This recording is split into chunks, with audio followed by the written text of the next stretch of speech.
Puji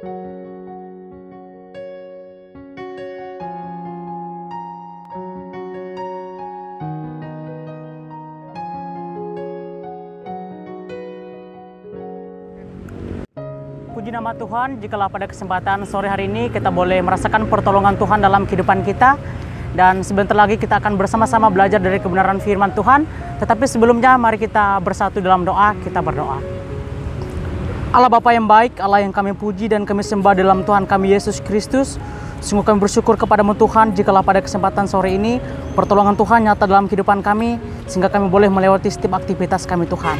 Dan begitu juga sebentar lagi kami akan belajar dari firman-Mu, bila kuasa Roh Kudus-Mu memberkati kami, sehingga kami boleh mengerti bahkan melakukan dalam setiap kehidupan kami.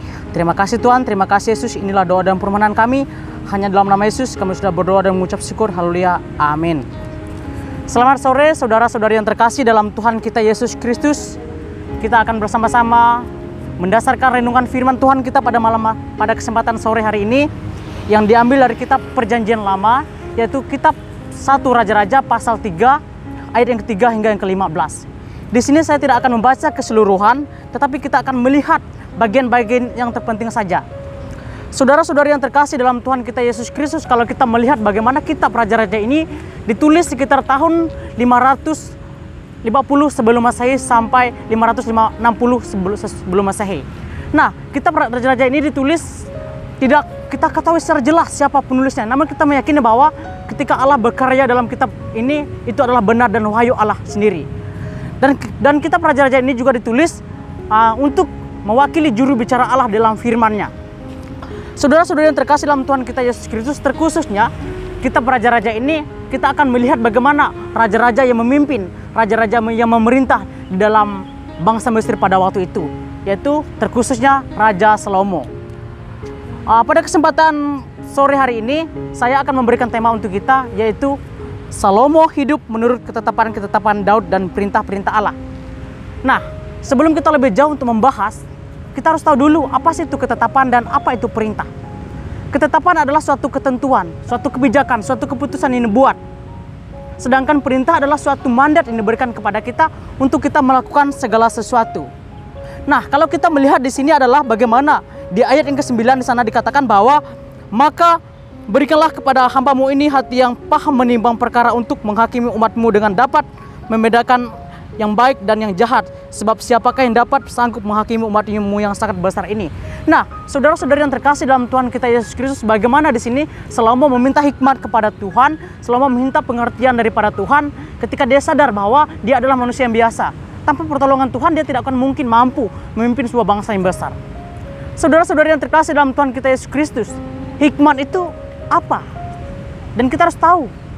Hikmat itu kalau kita melihat dalam kitab 1 Korintus pasal 24, ada hikmat Allah dan hikmat manusia. Hikmat Allah adalah hikmat yang berasal dari pemikiran Allah, rahasia Allah dalam diri kita untuk menentukan segala sesuatu yang baik untuk masa depan kita. Dan keputusan kebijakan yang diberikan kepada kita akan sangat bermanfaat bagi masa depan kita. Dan yang kedua adalah hikmat manusia. Hikmat manusia adalah sebuah pola pikir kita dalam kita menentukan segala sesuatu yang baik benar menurut pola pikir atau pandangan kita. Saudara-saudari yang terkasih dalam Tuhan kita Yesus Kristus, bagaimana Salomo di sini meminta hikmat kepada Tuhan? Bagaimana Salomo harus bisa di dalam kehidupannya yang diberikan mandat Allah kepadanya? Dan kalau kita melihat juga bagaimana apa sih tujuan daripada Salomo meminta hikmat daripada Allah?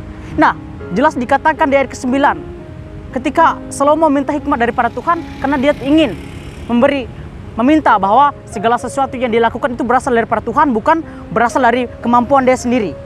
Saudara-saudari yang terkasih dalam Tuhan kita Yesus Kristus, mari kita melihat lagi bagaimana kehidupan Salomo di sini. Kehidupan Salomo yang sangat patuh, sangat taat kepada ketetapan-ketetapan Daud dan perintah-perintah Allah. Yang kedua adalah bagaimana di ayat yang ke-12 di sini, ketika Allah mengetahui segala sesuatu isi hati Salomo, ketika Allah ingin melihat, ketika Allah tahu bahwa Salomo inilah orang yang sangat tulus, orang yang sangat setia, orang yang sangat patuh, sehingga Allah memberikan segala sesuatu yang Salomo minta, yaitu hikmat pengertian daripadanya. Sungguh luar biasa saudara-saudari yang terkasih dalam Tuhan kita Yesus Kristus, bagaimana ketika Salomo mengandalkan hikmat Allah dan ketika Salomo menyerahkan setiap kehidupannya kepada Allah, maka kita meyakini pertolongan Tuhan akan terjadi. Dan kalau kita melihat bagaimana ketika Allah ingin memakai Salomo, dia mengatakan, Tuhan, aku ini masih muda. Aku ini belum memiliki pengalaman apa-apa dalam memerintah bangsa yang besar. Namun ketika Allah ingin berkarya, namun ketika Allah ingin bekerja di setiap kehidupan Salomo, tidak ada yang mustahil. Dan bukanlah penghalang bagi Salomo untuk memimpin bangsa yang besar. Karena Allah tahu ketika Allah ingin memakai Salomo, maka dia melakukan segala sesuatu berdasarkan apa yang telah Allah rencanakan di dalam kehidupannya.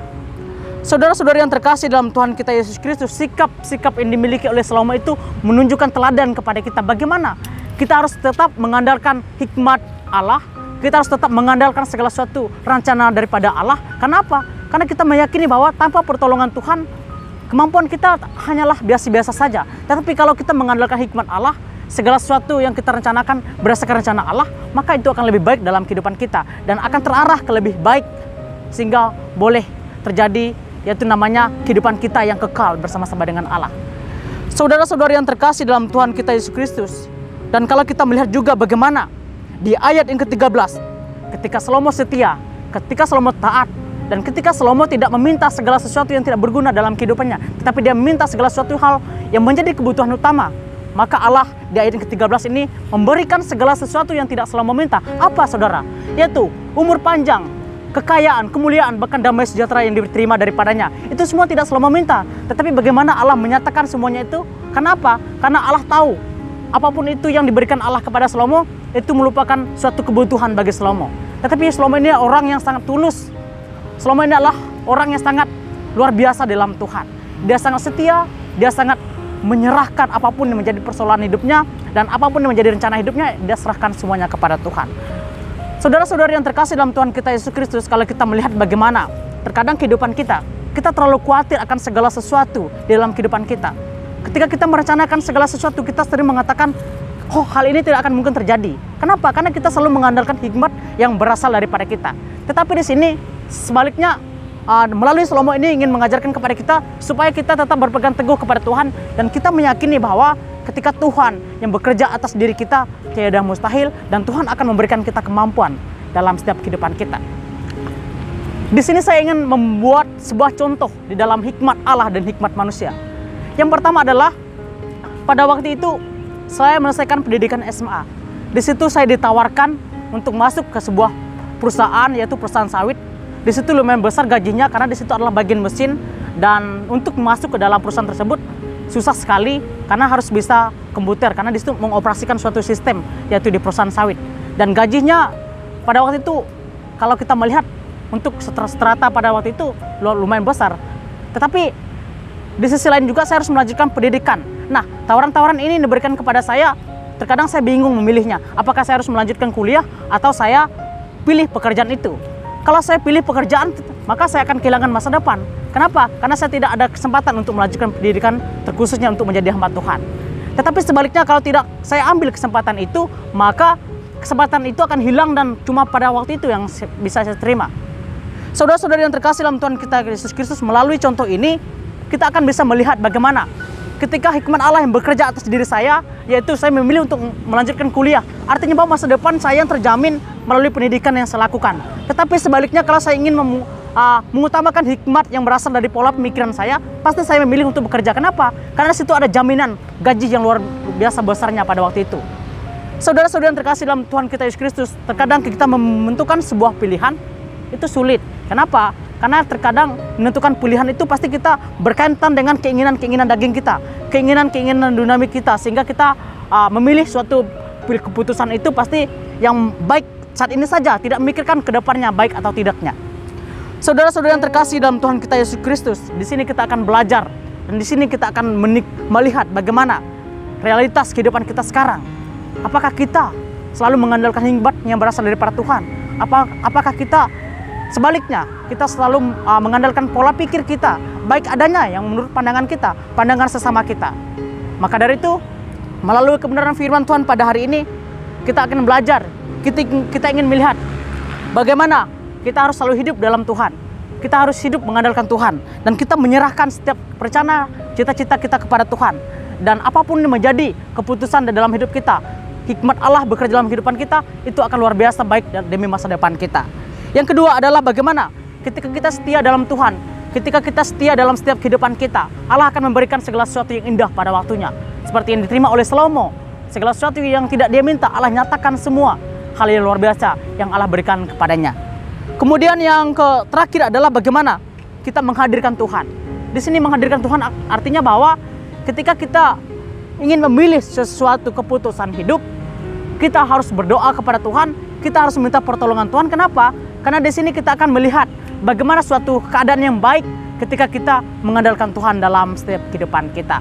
Semoga melalui kebenaran firman Tuhan kita pada hari ini dapat memberikan kita motivasi, teladan hidup, dan kita boleh semangat di dalam kita menjalani hidup kita hari lepas hari. Amin. Untuk kebenaran firman Tuhan, mari kita berdoa. Allah Bapa yang baik, terima kasih Tuhan, kami telah selesai belajar dari firman-Mu. Biarlah apa yang kami sampaikan ini boleh kami terima dalam kehidupan kami dan boleh kami lakukan sehingga kami boleh layak hidup di dalam tangan-Mu Tuhan. Inilah doa dan permohonan kami, hanya dalam nama Yesus kami sudah berdoa dan mengucap syukur. Haleluya. Amin.